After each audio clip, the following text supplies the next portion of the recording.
अरावली पर्वतमाला भारत की सबसे पुरानी पर्वतमाला, करीबन 692 किलोमीटर लंबी अरावली पर्वतमाला गुजरात के हिम्मतनगर से शुरू होकर राजस्थान, हरियाणा और दिल्ली तक फैली हुई है। अरावली के पर्वतों में से 3 नदियों का उद्गम होता है, जिसमें लूणी नदी, बनास नदी और साबरमती भी शामिल है। अरावली पर्वतमाला की मुख्य पहाड़ियाँ Raisena hills, Alwar hills, Naga hills, Abu hills, गिरवा हिल्स और मेवाड़ हिल्स है। रायसेना हिल्स दिल्ली में राष्ट्रपति भवन है और माउंट आबू में अरावली पर्वतमाला का सबसे ऊंचा शिखर गुरु शिखर है। तो क्या आप चलना चाहेंगे हमारे साथ अरावली पर्वतमाला के सबसे ऊंचे शिखर तक के सफ़र में? नमस्कार दोस्तों, मेरा नाम है रुद्र मेहता और आप सभी का स्वागत है हमारी चैनल पग प्रवास में।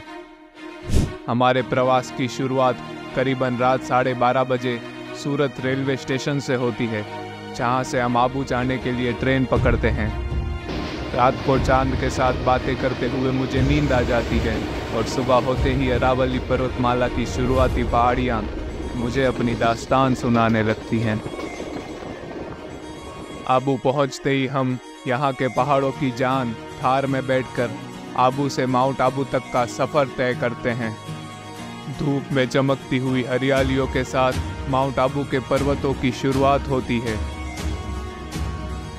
प्रवास में थोड़ा और आगे बढ़ने के बाद यहाँ की पहाड़ियाँ हमें अपनी ऊंचाइयों के दर्शन देती है। इन पर्वतों के दर्शन कर जब हम अपने प्रवास में आगे बढ़ते हैं, तब ख्याल आता है मुझे उस शिखर का जहाँ तक हम जाने वाले हैं। करीबन 30 किलोमीटर थार की सवारी करने के बाद हम आबू से माउंट आबू पहुँच जाते हैं। माउंट आबू पहुँचते ही हम एक एक्टिवा रेंट करते हैं और माउंट आबू की गलियों में घूमने लगते हैं। घूमते हुए सबसे पहले हम नकी लेक की ओर आते हैं। पर्वतों की ऊंचाइयों पर बना एक खूबसूरत तालाब। माना जाता है नकी लेक की उत्पत्ति भगवान शिव के नाखून में से हुई है, जिस वजह से इसे नकी लेक के नाम से जाना गया। इस लेक की उत्पत्ति यहाँ के रहवासियों की ज़रूरत पूरी करने के लिए हुई थी। नकी लेक के बगल में माउंट आबू की मेन मार्केट है और यहीं से थोड़ा आगे माउंट आबू का बस स्टेशन है। नकी लेक से गुरु शिखर की दूरी करीबन 14 किलोमीटर है और नकी लेक से अर्बुदा देवी का मंदिर करीबन 1.5 से 2 किलोमीटर की दूरी पर है। नकी लेक के दर्शन करने के बाद हम माउंट आबू की अनजान गलियों में घूमने लगते हैं। इन खूबसूरत गलियों में खो जाने से हमें कोई डर नहीं लगता और हम अपना प्रवास दिल खोल कर जी रहे थे। और तभी हमें इन खूबसूरत गलियों के बीच में एक मंदिर दिखाई पड़ता है, पातालेश्वर महादेव का मंदिर। हम अपने आप को मंदिर में जाने से रोक नहीं पाते और हम मंदिर में प्रवेश कर जाते हैं। मंदिर के अंदर कोई नहीं है और वातावरण में भी संपूर्ण शांति छाई हुई है।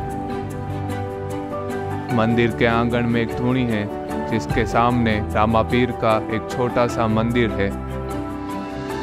आंगन के बाईं ओर कुछ सीढ़ियाँ चढ़ते ही पातालेश्वर महादेव का मंदिर है, जिसमें सबसे पहले मेरी नज़र महादेव और माता पार्वती की एक प्यारी सी मूर्त पर पड़ती है, जिसके बाईं ओर पातालेश्वर महादेव विराजमान है, जिसके बगल में भगवान श्री गणेश, हनुमान जी और ब्रह्मा जी की भी मूर्त है।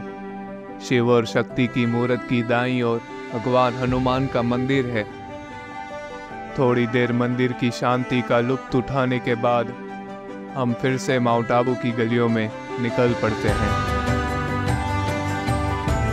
इन पर्वतों के बीच से होते हुए इन खूबसूरत रास्तों का जैसे कोई छोर ही नहीं। इन अनंत रास्तों के साथ होते हुए जब हम आगे बढ़ते हैं, तब हमें पत्थरों के बीच एक बहुत ही अद्भुत मंदिर दिखाई पड़ता है। यह मंदिर माँ दुर्गा और दुर्गेश्वर महादेव का मंदिर है। 2 भव्य पत्थरों के बीच से होते हुए एक रास्ता हमें मंदिर के अंदर ले जाता है। मंदिर के गर्भ में माँ दुर्गा की प्रचंड प्रतिमा है, जिसके बगल में माँ काली और माँ सरस्वती की प्रतिमा भी स्थापित की गई है, जिसके साथ ही कई सारे शेर और भगवान गणेश की एक छोटी सी प्रतिमा भी स्थापित है। मंदिर में विराजमान देवी देवताओं के दर्शन करने के बाद हम अपने प्रवास में आगे बढ़ते हैं। दुर्गा माता के मंदिर से होते हुए जब हम इस रास्ते से थोड़ा सा ही आगे बढ़ते हैं, तब हमें सोमनाथ महादेव मंदिर का प्रवेश द्वार दिखाई पड़ता है। माउंट आबू में सोमनाथ महादेव का मंदिर देख हम उत्साहित होकर द्वार से प्रवेश कर जाते हैं। गुजरात के सोमनाथ ज्योतिर्लिंग से प्रेरणा लेकर बनाया गया माउंट आबू का यह सोमनाथ मंदिर 1978 में श्री ईश्वरानंद गिरी और श्री आनंदीबेन साराभाई के मुख्य योगदान से बनाया गया है। यह मंदिर पहले से स्थापित भगवान शिव के एक पौराणिक मंदिर के बगल में बनाया गया है। मंदिर के आंगन से होते हुए हम मंदिर के मुख्य द्वार तक पहुंच जाते हैं। मंदिर के मुख्य द्वार से प्रवेश करते ही मंदिर की छत पर कई सारे चित्र दिखाई पड़ते हैं। उन चित्रों से आगे बढ़ते ही मेरी नज़र मंदिर के गर्भ में विराजमान पंचवक्रा शिवलिंग के दर्शन करवाती है। पंचवक्रा शिवलिंग में भगवान के 5 मुख दिखाए गए हैं, जिसमें सबसे पहले सोमनाथ, उसके बाद तत्पुरुषाय, अघोर, शतोजात और वामदेव के दर्शन हमें प्राप्त होते हैं। पंचवक्रा शिवलिंग के बगल में ही माता पार्वती, नंदी, भगवान गणेश और कार्तिकेय की प्रतिमा भी स्थापित की गई है। मंदिर की दीवार पर भी भगवान की एक खूबसूरत आकृति बनाई गई है। गर्भाशय के द्वार के ऊपर भगवान गणेश, विष्णु और माता सरस्वती की प्रतिमा भी स्थापित की गई है। पंचवक्रा शिवलिंग के दर्शन करने के बाद मेरी नज़र उसके बगल में बनाए गए सूर्य नारायण के मंदिर के ऊपर पड़ती है। मंदिर के अंदर धातु से बनी 7 घोड़ों के साथ सूर्य नारायण की अद्भुत प्रतिमा है, जिसके साथ ही उसके पीछे स्कंद के साथ बनाई गई एक अनोखी मूर्ति है। ये वही स्कंद है जिसके नाम से हिंदू धर्म में स्कंद पुराण लिखा गया है। सूर्य नारायण के दर्शन करने के बाद हम पंचवक्रा शिवलिंग की परिक्रमा करने के लिए आगे बढ़ते हैं। परिक्रमा प्रारंभ करते ही हमें पंचवक्रा शिवलिंग के नज़दीक से दर्शन होते हैं। शिवलिंग के दर्शन करने के बाद मेरी नज़र दीवार पर लगाई गई तस्वीरों पर पड़ती है, जिसमें भगवान शिव के तांडव रूप दिखाए गए हैं, जैसे त्रिपुरा तांडव, कालिका तांडव, संहार तांडव, उमा तांडव, संध्या तांडव, गौरी तांडव और आनंदा तांडव की तस्वीर लगाई गई है। यहाँ से आगे एक दीवार पर यहाँ के महंत की तस्वीर लगाई गई है। जहाँ से आगे बढ़ते ही हमें नटराजन के दर्शन होते हैं, जिनके साथ परमंबा भी विराजमान है। नटराजन के दर्शन करने के बाद हमें आगे नंदी महाराज के दर्शन होते हैं। नंदी महाराज के आगे कई शिवलिंग एक लाइन से लगाए गए हैं, जो देखने में बहुत ही सुंदर लगते हैं। यहाँ की हर एक दीवार को मूर्ति और तस्वीरों से सजाया गया है। तभी एक खूबसूरत चित्र हमें चितांबर नटराजन के मंदिर का दिखाई पड़ता है, जहाँ से आगे भगवान शिव के अर्धनारेश्वर रूप की एक बहुत ही खूबसूरत मूर्ति बनाई गई है।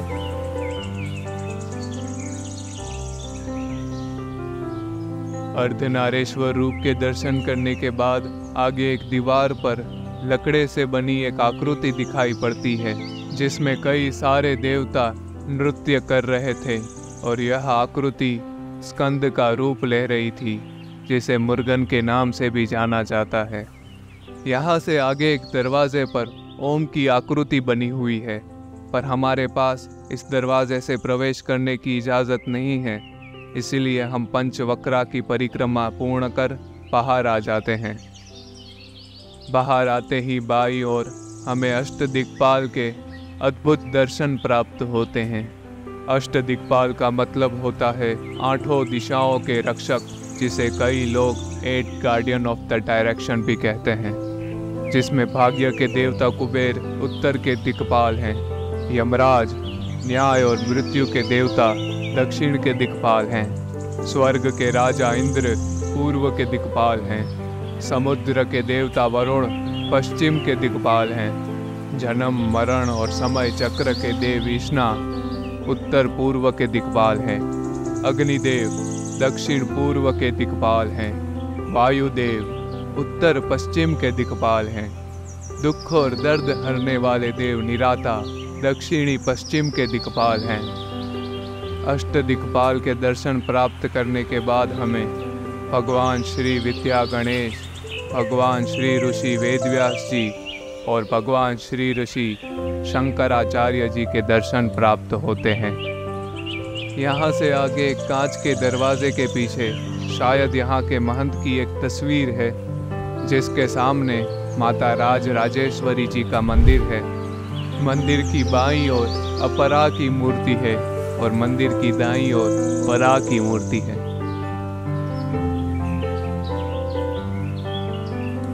माता श्री राज राजेश्वरी के दर्शन करने के बाद हम मंदिर को नमन कर मंदिर से बाहर आते हैं। मंदिर के बगल में ही एक बहुत ही पौराणिक सरोवर है, जिसे संत सरोवर के नाम से जाना जाता है। माना जाता है पौराणिक समय में श्री संत ऋषि ने इस जलाशय की खोज की थी। श्री संत ऋषि इस जलाशय की सौंदर्यता को देखकर मग्न मुक्त हो गए, जिसके बाद उन्हें कहीं जाना अनिवार्य नहीं लगा। संत ऋषि इसी स्थान पर अपना एक छोटा सा आश्रम बनाकर यहीं रुक जाते हैं। श्री संत ऋषि अपने आध्यात्म और अपने ज्ञान की वजह से बहुत ही प्रसिद्ध हुए, जिस वजह से इस सरोवर को भी उनके नाम से संबोधित किया गया, संत सरोवर। संत सरोवर के दर्शन करने के बाद हम यहाँ के सबसे पौराणिक मंदिर के दर्शन करने आते हैं। मंदिर में प्रवेश करते ही जमीन से थोड़ा सा ऊपर एक छोटा सा शिवलिंग स्थापित किया गया है। शिवलिंग के दर्शन करने के बाद आगे बढ़ते ही मंदिर में भगवान श्री गणेश और भगवान हनुमान जी के दर्शन प्राप्त होते हैं। मंदिर को देखकर लगता है यहाँ कुछ लोग पूजा करने आते हैं, पर यहाँ की ठीक से देखभाल रखने वाला शायद कोई नहीं है। श्री गणेश और हनुमान जी के दर्शन करने के बाद आगे बढ़ते ही हमें एक पौराणिक शिवलिंग के दर्शन होते हैं। शिवलिंग के सामने नंदी महाराज भी विराजमान हैं। यह शिवलिंग आमतौर पर बनाए जाने वाले शिवलिंगों से थोड़ा सा अलग है। मंदिर के द्वार पर एक तरफ कार्तिकेय और एक तरफ गणेश जी को विराजमान किया गया है, जिनके दर्शन के बाद हमें एक अद्भुत मंदिर दिखाई पड़ता है, जिसमें 9 ग्रह को विराजमान किया गया है। इन नवग्रहों में सूर्य, चंद्र, मंगल, बुध, बृहस्पति, शुक्र, शनि और राहु केतु भी शामिल है। ये हमारे नवग्रह हैं। और सोलर सिस्टम, इन शब्दों का निर्माण भी नहीं हुआ था जब हमारे पूर्वजों ने ये सब लिखा था। 9 ग्रहों के दर्शन के बाद हमें दुर्गा माता के दर्शन प्राप्त होते हैं। माता का श्रृंगार बहुत ही सादगी पूर्ण किया गया था। इस मंदिर में विराजमान हर एक देवी देवताओं की मूर्त मुझे आमतौर पर दिखाई देने वाली मूर्तियों से अलग महसूस हुई। माता के मंदिर के सामने एक शेर की प्रतिमा भी बनी हुई है, जो देखने में बहुत ही खूंखार प्रतीत होती है। संत सरोवर और उसके तट पर बने इन ऐतिहासिक मंदिरों के दर्शन करने के बाद जब हम वापस आते हैं, तब हमें एक छोटे से शिवलिंग के दर्शन प्राप्त होते हैं, जिनके आशीर्वाद लेकर हम मंदिर से प्रस्थान करते हैं। सोमनाथ मंदिर और संत सरोवर के दर्शन करने के बाद हम फिर से माउंट आबू के रास्तों पर सवार हो जाते हैं। इन खूबसूरत रास्तों से होते हुए हम एक ऐसे मंदिर के द्वार तक पहुंच जाते हैं, जिसे माउंट आबू के पर्वतों का दिल भी कहा जा सकता है, अर्बुदा देवी का मंदिर। द्वार से प्रवेश करते ही थोड़ा सा ही आगे बढ़ने पर हमें वो पर्वत दिखाई पड़ता है। जहां मां अर्बुदा देवी का मंदिर समुद्र तट से 4000 फीट की ऊंचाई पर है। थोड़ा सा और आगे बढ़ने पर हमें एक और द्वार दिखाई पड़ता है, जहां से पर्वत की सीढ़ियों की शुरुआत होती है। माउंट आबू के इन पर्वतों को अर्बुदा पर्वत के नाम से भी जाना जाता है। अर्बुदा एक सर्प राक्षस का नाम है, जिसने यहाँ के इलाके में आतंक फैला रखा था। अर्बुदा के आतंक से पीड़ित लोग महादेव से प्रार्थना करते हैं, तब महादेव स्वयं यहाँ अर्बुदा से युद्ध करने आते हैं। तकरीबन 15-20 मिनट चढ़ाई करने के बाद हमें एक डूम दिखाई पड़ता है।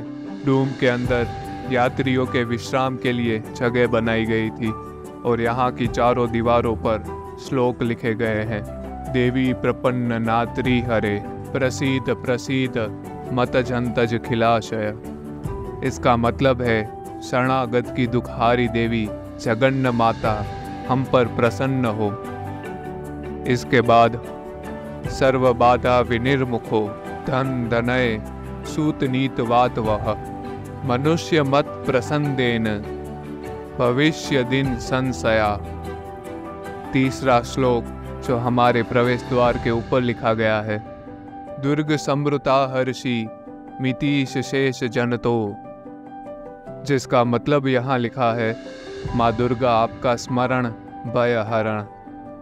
इसके बाद आखिरी श्लोक, सर्व मंगल मांगल्ये शिवे सर्वार्थ साधिके शरण्यम त्र्यंबके गौरी नारायणी नमस्तुते। थोड़ी देर डूब में विश्राम करने के बाद हम आगे बढ़ते हैं। कुछ देर चढ़ाई करने के बाद हमें एक अजीब सा पत्थर दिखाई पड़ता है, जिसे खुरेद कर उसके ऊपर कुछ लिखा गया है। माना जाता है जब यहाँ अर्बुदा और महादेव का युद्ध हुआ था, तब नवों ग्रहों में हलचल मच गई थी। भयंकर युद्ध के बाद अर्बुदा की हार होती है, जिसके बाद उसे एक पर्वत में परिवर्तित कर दिया जाता है और इसी पर्वत को पूजनीय बनाने के लिए माँ पार्वती स्वयं यहाँ पर अर्बुदा देवी के रूप में विराजमान होती हैं। मंदिर के थोड़ा सा ही पहले एक धूनी बनाई गई है, जहाँ से यात्री दर्शन कर आशीर्वाद स्वरूप भस्म अपने साथ ले जाते हैं। यहाँ से दिख रहे पर्वतों के नज़ारे हमें यहाँ की ऊंचाइयों का एहसास करवाते हैं। कुछ कदम और आगे बढ़ते ही मंदिर का प्रवेश द्वार दिखाई पड़ता है। आखिरी कुछ सीढ़ियाँ चढ़ते ही हम मंदिर के प्रांगण में पहुंच जाते हैं। सफ़ेद मार्बल से बना माँ अर्बुदा देवी का मंदिर, जिसे कई सारी ध्वजा और त्रिशूलों के साथ सम्मानित किया गया है। मंदिर के गर्भ में विराजमान माँ अर्बुदा देवी की मूर्त बहुत ही प्यारी है। माता के साथ ही उनकी सवारी शेर का भी यहाँ एक बहुत ही प्यारा सा स्वरूप दिखाया गया है। मंदिर में कैमरा और फ़ोन ले जाना मना है, इसलिए हम आपको मंदिर के पूरे दर्शन नहीं करवा पाए, मगर हमारे सफ़र में हम साथ हैं। मंदिर से लौटते वक्त जब हम धूनी के दर्शन करने आते हैं, तब शांत धूनी दखने लगी थी, जिसके आशीर्वाद प्राप्त कर हम अपने प्रवास में आगे बढ़ते हैं। अर्बुदा देवी के दर्शन करने के बाद प्रवास करते हुए हम कुछ देर माउंट आबू के खूबसूरत नज़ारों का आनंद लेने रुक जाते हैं। जंगल के बीच से बहते हुए ये खूबसूरत झरने वातावरण में शीतलता बिखेर देते हैं, जिसका आनंद लेने के बाद हम फिर से अपने प्रवास में आगे बढ़ते हैं। लहराते हुए रास्तों के साथ इन खूबसूरत नज़ारों का आनंद लेते हुए हम पहुंच जाते हैं अचलेश्वर महादेव के मंदिर की ओर। अचलेश्वर महादेव के मंदिर से पहले इन खूबसूरत पर्वतों के सामने एक और पौराणिक मंदिर है, शरणेश्वर महादेव का मंदिर। माना जाता है 40,000 साल पुराने इस मंदिर की रक्षा एक राक्षस करता है। पौराणिक कथाओं के अनुसार ऋषि वशिष्ठ ने माउंट आबू के स्थल पर महादेव की अघोर तपस्या की थी, जिससे प्रसन्न होकर महादेव ने उन्हें दर्शन दिए। प्रसन्न महादेव ने ऋषि वशिष्ठ को वरदान दिए, जिसके स्वरूप ऋषि वशिष्ठ ने महादेव से अचलेश्वर स्वरूप में विराजमान होने की विनती की और साथ ही एक जलाशय की इच्छा भी व्यक्त की। तब महादेव ने अपना त्रिशूल जमीन में गाड़कर एक जलाशय उत्पन्न किया, जिसे गौमुखी गंगा के रूप में जाना जाता है। हजारों वर्ष बीतने के बाद यहाँ एक बसकली नामक राक्षस आया, जिसने यहाँ के विस्तार में आतंक फैला दिया। बसकली का आतंक रोकने महादेव स्वयं यहाँ आए और एक भयंकर युद्ध कर बसकली को परास्त कर दिया। बसकली अपनी पराजय स्वीकार कर महादेव को आत्मसमर्पण कर देते हैं। बसकली के आत्मसमर्पण से प्रसन्न होकर महादेव बसकली को शरणेश्वर महादेव मंदिर का रक्षक बना देते हैं। इस प्रकार एक राक्षस को मंदिर की सुरक्षा का कार्य सौंपा गया। यहाँ से आगे बढ़ने पर एक छोटी सी बाजार आती है, जहाँ से होते हुए हम अचलेश्वर महादेव के मंदिर तक पहुँच जाते हैं। ये मंदिर हमारी संस्कृति की विरासत है। पौराणिक कथाओं के अनुसार माना जाता है अचलेश्वर महादेव मंदिर में शिवलिंग स्वरूप भगवान के पैर के अंगूठे की पूजा होती है। कोई अन्य शिवलिंग की जगह पर यहाँ पे एक ब्रह्म खाई है, जिसमें भगवान के अंगूठे के स्वरूप एक छोटे से शिवलिंग की पूजा होती है। ब्रह्म खाई में जितना भी पानी डाला जाए वो समा जाता है और वो कहाँ जाता है किसी को नहीं पता। मंदिर से जुड़ी पौराणिक कथाओं में भस्मासुर का नाम भी शामिल है, जिसका अंत भी मंदिर के पास ही कहीं हुआ था। ढलती हुई शाम के साथ हम अपने प्रवास में आगे बढ़ते हैं माउंट आबू के सबसे ऊंचे शिखर गुरु शिखर की ओर। ढलते हुए सूरज को देखकर मंदिर तक जल्दी पहुंचने की हमारी उत्सुकता बढ़ती जाती है। गुरु शिखर तक पहुंचने से पहले ही यहाँ के नज़ारे हमें अपनी ऊंचाइयों का एहसास करवाते हैं। आसमान के साथ साथ चलते हुए इन रास्तों से होते हुए हम मंदिर के नज़दीक पहुंच जाते हैं, जहाँ से दर्शन करने आए भक्तों की भीड़ दिखनी शुरू हो जाती है और साथ ही हमें मंदिर की छोटी सी झलक दिखाई पड़ती है। कुछ ही देर में हम मंदिर की सीढ़ियों तक पहुंच जाते हैं, जहां से हमारे पग प्रवास की शुरुआत होती है। कुछ 101 सीढ़ियों की ऊंचाई से नीचे देखने पर एक छोटा सा मंदिर दिखाई पड़ता है और ऊपर देखने पर गुरु दत्तात्रेय का भव्य मंदिर दिखाई पड़ता है।